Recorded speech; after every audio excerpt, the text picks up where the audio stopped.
Mafia don Mukhtar Ansari की मौत हो चुकी है। ऐसे में बड़ा सवाल है कि लंबे समय से फरार चली उसकी पत्नी अफसाह अंसारी सामने आएगी भी या नहीं। अफसाह को यूपी पुलिस ने फरार घोषित कर रखा। उस पर 50,000 रुपए का इनाम है। उस पर गैंगस्टर एक्ट की कार्रवाई हो चुकी है और दर्जन भर से ज्यादा मुकदमे उस पर लदे हुए हैं। इनमें मऊ से लेकर के लखनऊ तक फर्जी तरीके से जमीन पर कब्जाने के भी मुकदमे हैं। वहीं अब सवाल ये उठ रहा है कि लंबे समय तक फरार चली माफिया मुख्तार अंसारी की पत्नी अफसाह अंसारी अंतिम दर्शन के लिए पहुंचेगी या नहीं। मुख्तार अंसारी की पत्नी अफसाह अंसारी पर 13 मुकदमे दर्ज किए गए हैं। उस पर गाजीपुर जिले की पुलिस ने 50,000 रुपए का इनाम घोषित किया है, जबकि मऊ की पुलिस ने इनाम घोषित किया हुआ है।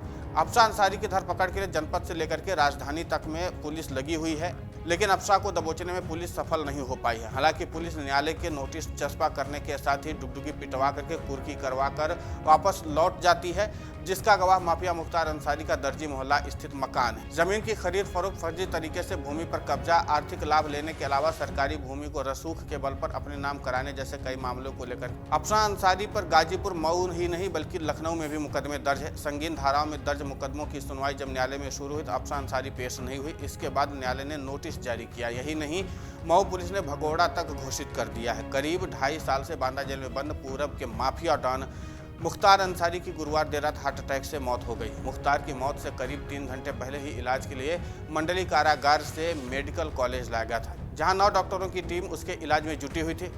रात करीब 10:30 बजे प्रशासन ने मुख्तार की मौत की सूचना सार्वजनिक कर दी। तब तक मुख्तार के परिवार का कोई भी सदस्य मेडिकल कॉलेज नहीं पहुंचा था।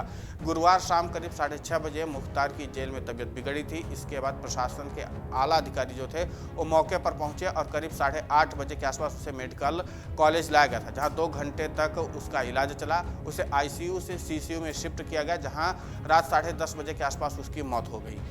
3 दिनों से बीमार चल रहे जेल में बंद माफिया मुख्तार अंसारी की तबीयत बृहस्पतिवार रात अचानक उसकी तबीयत फिर बिगड़ गई थी। सूचना मिलते ही जिला अधिकारी दुर्गा शक्ति नागपाल, एसपी अंकुर अग्रवाल कई थानों की फोर्स के साथ मंडली कारागार पहुंचे। करीब 40 मिनट तक अधिकारी जेल के भीतर रहे। इसके बाद मुख्तार को एम्बुलेंस से दोबारा मेडिकल कॉलेज ले जाया गया। बताया जा रहा है कि मुख्तार को दिल का दौरा पड़ा है। रात में अस्पताल में उसका निधन हो गया था। 2005 में मुख्तार अंसारी के जेल जाने के बाद अफसाह अंसारी ने पूरे गैंग की कमान संभाली थी। अफसाह गाजीपुर जिले के यूसुफपुर मोहम्मदाबाद के दर्जी मोहल्ला की रहने वाली है। उस पर 31 जनवरी 2022 को गैंगस्टर एक्ट लगाया गया। इसी मुकदमे में वो फरार चल रही है। उस पर गाजीपुर जिले से 50,000 और मऊ पुलिस की तरफ से 25,000 रुपए का इनाम घोषित है, यानी कुल 75,000 के मान सकते हैं। मुख्तार अंसारी का एक बेटा अब्बास अंसारी कासगंज जेल में बंद है, जबकि दूसरा बेटा उमर अंसारी जमानत पर है। मुख्तार की बहू निकहत बानो भी जेल जा चुकी है। उस पर अपने पति अब्बास अंसारी को जेल में फरार कराने की कोशिश करने का आरोप है। फिलहाल मऊ गाजीपुर पर दबदबा रखने वाले माफिया राजनेता मुख्तार अंसारी का प्रभाव मौत के बाद भी जारी रहने की संभावना है।